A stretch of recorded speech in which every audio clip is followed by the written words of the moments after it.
The Snow Queen by Hans Christian Andersen. The first story, which describes a looking glass and the broken fragments. You must attend to the commencement of this story, for when we get to the end, we shall know more than we do now about a very wicked hobgoblin. He was one of the very worst, for he was a real demon.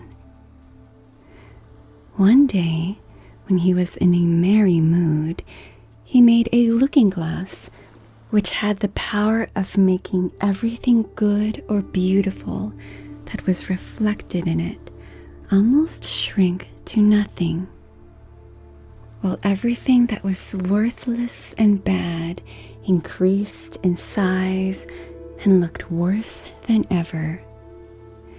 The most lovely landscapes appeared like boiled spinach, and the people became hideous and looked as if they stood on their heads and had no bodies.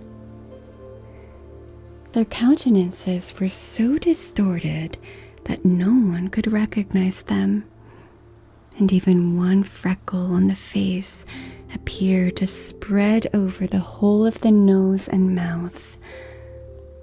The demon said this was very amusing. When a good or pious thought passed through the mind of anyone, it was misrepresented in the glass. And then how the demon laughed at his cunning invention. All who went to the demon's school, for he kept a school, talked everywhere of the wonders they had seen, and declared that people could now, for the first time, see what the world and mankind were really like.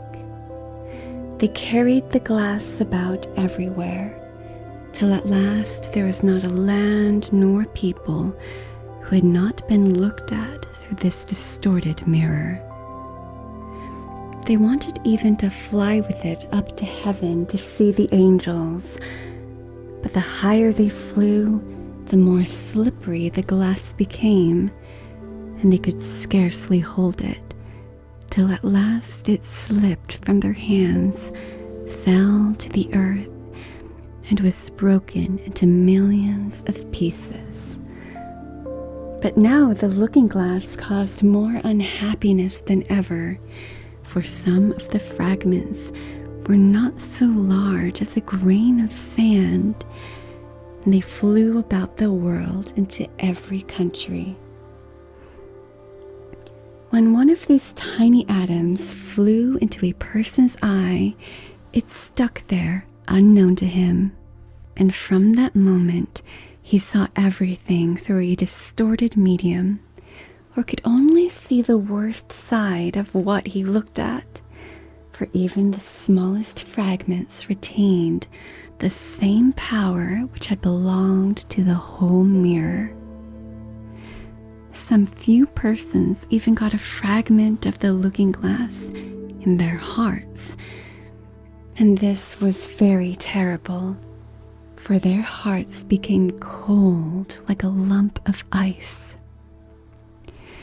A few of the pieces were so large that they could be used as window panes. It would have been a sad thing to look at our friends through them. Other pieces were made into spectacles. This was dreadful for those who wore them, for they could see nothing either rightly or justly. At all this, the wicked demon laughed till his sides shook.